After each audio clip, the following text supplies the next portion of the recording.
Updates हैं मैं आपके सामने रखता हूँ। नंबर एक तो ये है कि जो नवाज शरीफ साहब का और शहबाज शरीफ साहब का सबसे बड़ा प्रॉब्लम है वो इस वक्त भी इमरान खान है। और इमरान खान साहब ने जो एक ऑफ़र कर दी है कि आप आइए बैठिए और मुज़ाकरात कीजिए, उसने ज़्यादा मुश्किलात पैदा कर दी हैं। अब इन मुश्किलात से निकलना कैसे? देखिए, हमेशा जो पॉलिटिकल लोग हैं वो जब जब मुज़ाकरात से भागते हैं या उनसे दूर जाते हैं तो कोई सॉलिड रीज़न होना चाहिए, वरना पॉलिटिक्स नाम ही मुज़ाकरात का है कि चीज़ों को सियासी अंदाज में हल किया जाए। जब जब सियासतदान मुज़ाकरात से भागते हैं तो वो सियासी नाकामी होती है उस सियासतदान की, या तो वो फेस नहीं कर पा रहा होता, या उस सिचुएशन में उसके पास उससे निकलने का कोई और हरबा नहीं होता, या वो फाउल प्ले करना चाह रहा होता है। अब नवाज शरीफ ने और शहबाज शरीफ ने इस पर मुशावरत करनी है, ये खबर जानबूझकर मीडिया में दी गई है, लेकिन मुशावरत ऑलरेडी हो चुकी है। क्या मुशावरत हुई है वो मैं आपको अभी बता देता हूँ, क्योंकि सोर्सेज मेरे अभी भी मैंने लगभग 5 साल इस जमात को बीट रिपोर्टर के तौर पे कवर किया है और मेरे काफ़ी अच्छे सोर्सेज हैं और बड़े अच्छे दोस्त हैं PMLN में अभी भी, और मुझे बड़ी अच्छी खबरें जो है वो दे देते हैं। मुझे इन्फॉर्मेशन वहाँ से भी मिल जाती है लकीली अभी तक। हालांकि काफ़ी ज़्यादा इस जमात के साथ मेरे इख्तलाफात रहे, लेकिन इसके बावजूद दोस्त तो फिर दोस्त होते हैं, तो खबरें आपको मिल जाती हैं। अब प्रॉब्लम यह है कि डालना किसी और के ऊपर है और करना खुद है। ये एक बड़ा इशू है जो PMLN को ख़ास तौर पे फेस करना पड़ेगा। जरदारी साहब का गुस्सा आपने देख लिया, उन्होंने नेशनल टेलीविज़न के ऊपर भौंकने तक का लफ्ज़ उन्होंने इस्तेमाल किया। क्यों करना पड़ा? क्योंकि वो बहुत ज़्यादा डिप्रेशन का शिकार है। एक तो वो उन्होंने खुद एतराफ़ जुर्म किया कि मैं लॉबिंग कर रहा था एक ऑफिसर को आर्मी चीफ बनाने के लिए, जनरल आमिर का उन्होंने नाम लिया कि मैं लॉबिंग कर रहा था उनको आर्मी चीफ बनाने के लिए, लेकिन ये नहीं हो पाया। फ़र्ज़ कीजिए कि अगर इमरान खान कह दें कि वो किसी एक जनरल को आर्मी चीफ बनाने के लिए लॉबिंग कर रहे थे या उनकी ये ख्वाहिश थी, तो आपको पता है उसका नतीजा क्या निकलेगा? पाकिस्तान के मीडिया में इमरान खान साहब को गद्दार डिक्लेयर कर दिया जाएगा, इदारों में लड़ाई करवाने की बात कर दी जाएगी, बाकी सारे ऑफिसर्स के खिलाफ एक चार्जशीट इमरान खान ने दे दी, ये बात की जाएगी।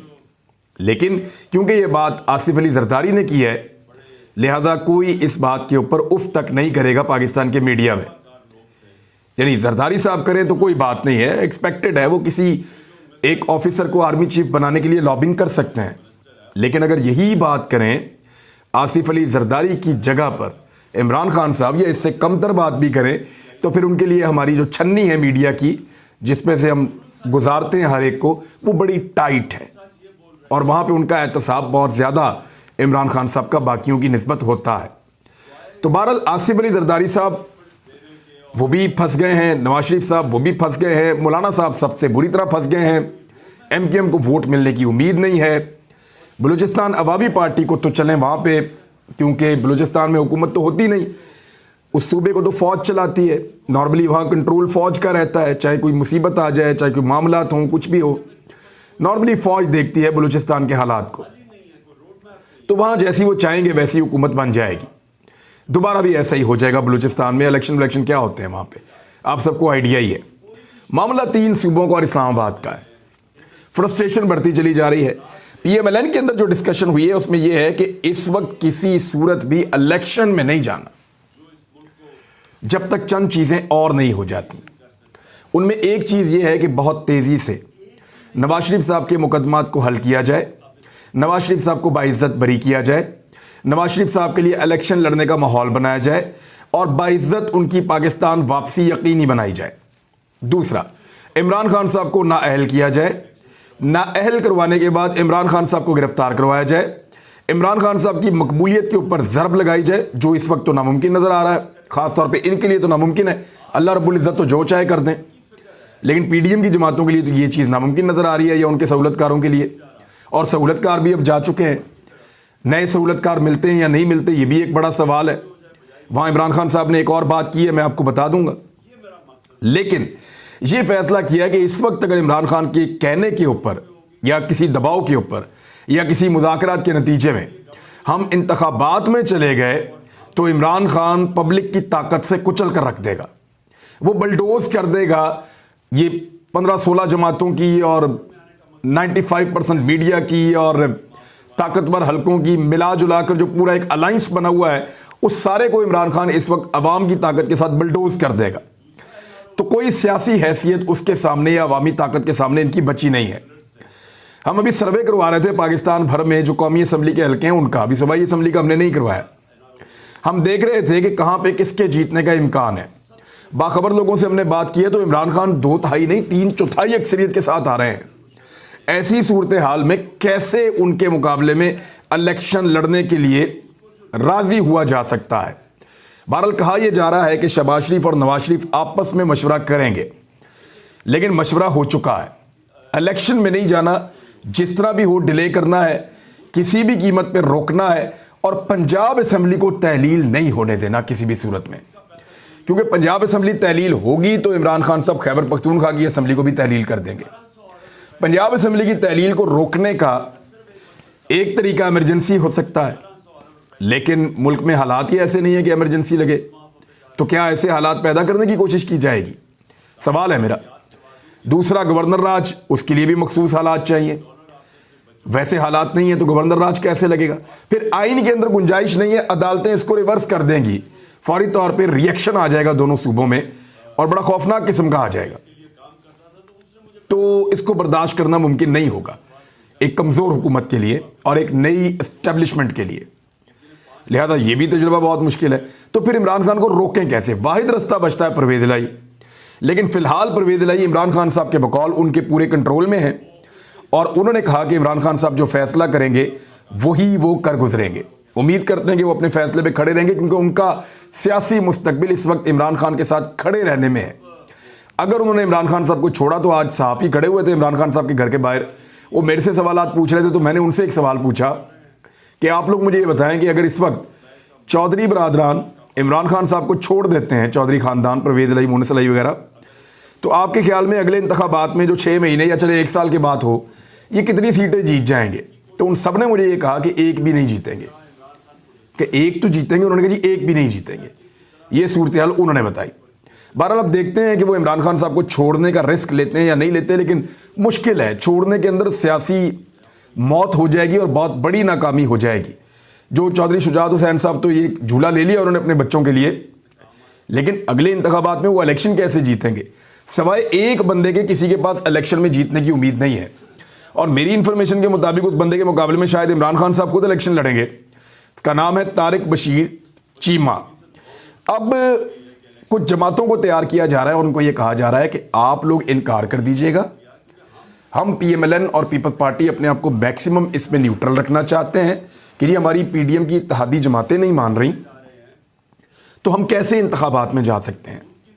यानी MQM के लिए इस वक्त कराची में इंतखाब होना, वो तो भाग रहे आगे लग के बल्दियाती इंतखाबात से, पीपल्स पार्टी बल्दियाती इंतखाबात से भाग रही आगे लग के। इस्लामाबाद के अंदर उनके पास उम्मीदवार पूरे नहीं हो रहे, तो इस वक्त इंतखाबात में जाना एक डरौना ख्वाब है MQM के लिए। वो नहीं लड़ सकते, पीपल्स पार्टी भी नहीं लड़ सकती।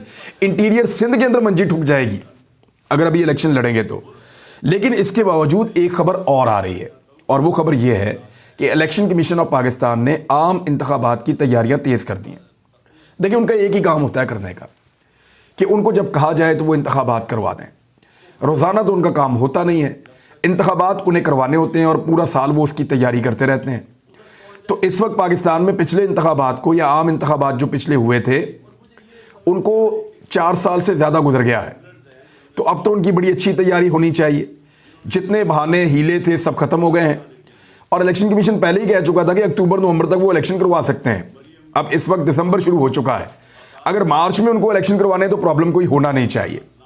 तो इलेक्शन कमीशन ऑफ पाकिस्तान ने अप्रैल 2022 में PTI की हुकूमत ख़त्म होने के बाद इमरान खान साहब की जानिब से बार बार इलेक्शन के मुतालबा किया गया, लेकिन हुकूमत ने उसको नज़रअंदाज किया है। इसके बावजूद इलेक्शन कमीशन ऑफ पाकिस्तान ने आइंदा साल होने वाले आम इंतखाबात की तैयारियां बहुत तेज़ कर दी हैं, और तैयारियों से मुतालिक हफ्तावार इजलास भी बुलाने का फ़ैसला हुआ है। और पहला इजलास जो है वो मंगल को तलब किया गया है। यानी अब हर हफ्ते इलेक्शन के हवाले से मंगल के रोज़ या किसी और रोज़ जो है वो हफ्तावार एक इजलास हुआ करेगा। तो पहला इजलास इस मंगल को आ रहा है। इलेक्शन कमीशन ऑफ पाकिस्तान के तमाम विंग्स की जो तैयारियां हैं उसके ऊपर वो आएंगे और आकर अपनी ब्रीफिंग देंगे। इस ब्रीफिंग में इंतखाबी मवाद की खरीदारी, पोलिंग स्टेशंस कैसे बनेंगे, पोलिंग अमले से मुतल्लिक ब्रीफिंग होगी कि कैसे उनकी तरबियत और बाकी सारा काम होगा। दूसरी तरफ इलेक्शन कमीशन ने आम इंतखाबात के लिए बैलेट पेपर्स के लिए 3 लाख टन इजाफी कागज़ भी खरीद लिया है। यानी जब इलेक्शन करवाने होंगे तो उनके पास कागज़ मौजूद होगा और वो छपवाई करवा के फौरी तौर पे इंतखाबात के लिए मवाद फराहम कर सकते हैं। बाकी बहुत सारी चीज़ें इलेक्शन कमीशन के पास मौजूद होती हैं, बॉक्सेस भी मौजूद होते हैं और बाकी चीज़ें भी मौजूद होती हैं, तो वो फौरी तौर पे इन चीज़ों को एक्टिवेट कर सकते हैं। कुछ सामान अगर नया चाहिए होगा तो वो ले सकते हैं। तो इलेक्शन कमीशन ऑफ पाकिस्तान ने इस हवाले से ब्रीफिंग शुरू कर दी है। फंड्स की दस्तयाबी के हवाले से भी काम किया जा रहा है। तो इलेक्शन कमीशन ने काम क्यों तेज़ कर दिया है? मेरे ख्याल में इलेक्शन कमीशन को ये आइडिया हो गया है एस्टेब्लिशमेंट की तब्दीली के बाद और इमरान खान साहब के इस फैसले के बाद कि अगर उनके साथ मुज़ाकरात किए गए तो ठीक है, वरना फिर हम इंतखाबात में जाएंगे। इलेक्शन कमीशन को ये आइडिया हो गया है कि अब इंतखाबात में तो जाना पड़ेगा, जो मर्जी कर लें। लिहाजा उन्होंने तैयारियां तेज़ कर दी हैं कि ऐन वक्त पे उनको अदालत बुला ले या उनको पूछा जाए कि आपने तैयारियां क्यों नहीं की। क्योंकि देखें, उनकी अपनी कंट्रोवर्सी बहुत बड़ी है। जो इस वक्त चीफ इलेक्शन कमिश्नर हैं इमरान खान साहब के बकौल, वो उनको पाकिस्तान की एस्टेब्लिशमेंट ने दिए थे, जो पिछली एस्टेब्लिशमेंट गई है, उन्होंने ये चीफ इलेक्शन कमिश्नर दिया था। अब उनके जाने के बाद वो ताकत तो नहीं है जो उनकी मौजूदगी में थी इस चीफ इलेक्शन कमिश्नर की। तो अब जब सवालात होंगे तो जवाब खुद भी देने पड़ेंगे। बूटी अब नहीं लगाई जा सकती, या पीछे से जो सपोर्ट एक मिल रही थी वो शायद अब ना हो। तो ऐसी सूरत हाल में काम करना पड़ेगा और काम करके दिखाना पड़ेगा, माहौल पैदा करने पड़ेगा कि जनाब हम तैयार हैं, हमारी तैयारी मुकम्मल है, हम तो ये भी कर सकते हैं, ये भी कर सकते हैं, जब चाहें आप इलेक्शन करवा देंगे। अपनी कारकर्दगी बतानी पड़ेगी ताकि उनके ऊपर कोई हरफ ना आए। लेकिन इमरान खान साहब चाहते हैं कि इलेक्शन से पहले इनको हटा दिया जाए। प्रेशर को मजीद बढ़ाते हुए इमरान खान साहब ने पाकिस्तान तहरीक इंसाफ के सिंध के जो अरकान हैं उनसे मुलाकात की है। और इसके अंदर जब मैं इंटरव्यू करके निकल रहा था तो ये लोग आ रहे थे, अली जैदी और खुरमशेर जमान के अलावा जो है वो हलीम आदिल शेख और दीगर लोग, बिलाल गफ़ार वगैरह, ये सारे वहाँ मौजूद थे। तो इन्होंने इमरान खान साहब और शाह महमूद कुरैशी से मुलाकात की है और 26 अरकान सिंध असम्बली ने अपने इस्तीफ़े पाकिस्तान तहरीक इंसाफ के चेयरमैन इमरान खान साहब को जमा करवा दिए। और ये इस्तीफ़े अब जिस दिन इमरान खान साहब चाहेंगे ये वो जमा करवा दिए जाएंगे सिंध असम्बली के अंदर। लेकिन ये उस मौके पर किया जाएगा जब पंजाब में और खैबर पख्तूनख्वा में असम्बलियाँ तहलील होने का फ़ैसला हो गया और असम्बलियाँ तहलील कर दी गई। इलेक्शन में ना जाने की एक और बहुत बड़ी वजह, मैं आपको सिर्फ एक डाटा पढ़ के बता देता हूँ, आपको आइडिया हो जाएगा। मैं सिर्फ आपको महंगाई का एक छोटा सा कंपैरिजन दूंगा, ज़्यादा चीज़ें नहीं बताऊंगा। हर वीलॉग में थोड़ा थोड़ा आपको बताऊंगा ताकि आपको समझ आए कि पाकिस्तान के साथ किस तरीके से हमारी इकॉनमी के साथ एक रेप किया गया है, इकॉनमी के साथ ज़्यादती की गई है। मिसाल के तौर पे जो पिछले साल का नवंबर था और इस साल का नवंबर था, इन दोनों में हम फ़र्क निकाल लेते हैं। पिछले साल के नवंबर में वज़ीर आज़म इमरान खान थे और इस साल के नवंबर में वज़ीर आज़म शहबाज शरीफ हैं। पिछले साल नवंबर में जो महंगाई की शरह थी पाकिस्तान में नवंबर 2021 में, वो थी 11.5%। 11.5% महंगाई की शरह थी नवंबर में। इस साल नवंबर में जो महंगाई की शरह है वो 23.8%, यानी दुगने से भी ज़्यादा ये इस साल की है। तो इससे आपको अंदाज़ा होगा कि एक हुकूमत जो बनी थी महंगाई ख़त्म करने के लिए, उन्होंने कितनी महंगाई को बढ़ाया है। ये कंपैरिजन था। एक और कंपैरिजन देता हूँ आपको मैं। महंगाई की जो शरह है साल 2021-22 के जो पहले 5 महीने थे उनमें 9.3% थी। इमरान खान साहब के दौरे हुकूमत में माली साल आपका शुरू हो जाता है जून से, जुलाई, अगस्त, सितंबर, अक्टूबर, नवंबर, ये 5 महीने। तो जो पिछला वाला साल था 21-22, उसके पहले 5 महीनों में जो महंगाई की शरह थी इमरान खान साहब के दौरे हुकूमत में, वो 9.3% थी, यानी सिंगल डिजिट के अंदर थी। जुलाई, अगस्त, सितंबर, अक्टूबर, नवंबर 2021। अब इस साल 2022 में वज़ीर आज़म शहबाज शरीफ हैं और बजट पेश जब उन्होंने किया तो जुलाई, अगस्त, सितंबर, अक्टूबर, नवंबर में 25.1%, यानी लगभग 2.5 गुना से भी ज़्यादा, लगभग 3 गुना के करीब, 2.25 गुना के करीब आप समझ लें, इतनी महंगाई में इजाफा किया है इस इंपोर्टेड हुकूमत ने। इसहाक डार जो डींगे मार रहे थे, जो कह रहे थे कि IMF के साथ मैं ये कर दूंगा, वो कर दूंगा, मेरा 25 साल का तजर्बा है, मैं उनको डील करता रहा हूं। अब वो कहते हैं मिफ्ता इस्माइल बेड़ा गर्क करके चला गया। मिफ्ता इस्माइल कहता है कि इसहाक डार ने बेड़ा गर्क कर दिया। दोनों एक दूसरे के ऊपर इल्ज़ामात लगा रहे हैं। मेरे ख्याल में दोनों बिल्कुल सही कह रहे हैं, दोनों ने मिलकर तबाही फेरी है। अब डार साहब ने यू टर्न लिया, वो ये कह रहे हैं कि मैंने IMF की मिन्नतें नहीं करनी, IMF को कह चुका हूं कि आप एबनॉर्मल बिहेव कर रहे हैं, अगर वो नहीं आते तो ना आए, हम मैनेज कर लेंगे। ये पाकिस्तान को तबाह करके इलेक्शन में डाल के भाग जाएंगे और आने वाली हुकूमत के लिए मुसीबत बना देंगे। ये सब नज़र आ रहा है। इमरान खान साहब ने एक बात की है, मैं उनकी एक ट्वीट और उनका एक बयान पढ़ के सुना देता हूँ। ये पाकिस्तान की एस्टेब्लिशमेंट को और चीफ जस्टिस को सोचना पड़ेगा कि अगर आज़म सवाती को कुछ हो गया या उनकी जान चली गई, 75 साल उनकी उम्र है, वो दिल के मरीज़ हैं और मैंने उनको देखा है कि उनका वज़न भी कम हो गया है, वो चलने फिरने में भी उस तरह नज़र नहीं आते और वो अजीब किस्म की ज़हनी कैफियत का शिकार है। उनको इतना टॉर्चर किया गया है, ख़ास तौर पे उनकी और उनकी एहलिया की जो प्राइवेट वीडियो है वो उनकी फैमिली को भिजवा कर उनको बड़ी अजियत दी गई है, इस उम्र में नंगा करके तशद्दुद किया गया है। तो आज़म सवाती साहब, प्रॉब्लम ये है कि आज़म सवाती साहब को अगर कुछ हो गया तो चीफ जस्टिस ऑफ पाकिस्तान आपको लगातार लोग कह रहे हैं और chief of the army staff आपको भी लगातार लोग कह रहे हैं, ये एक मुसीबत बन जाएगी।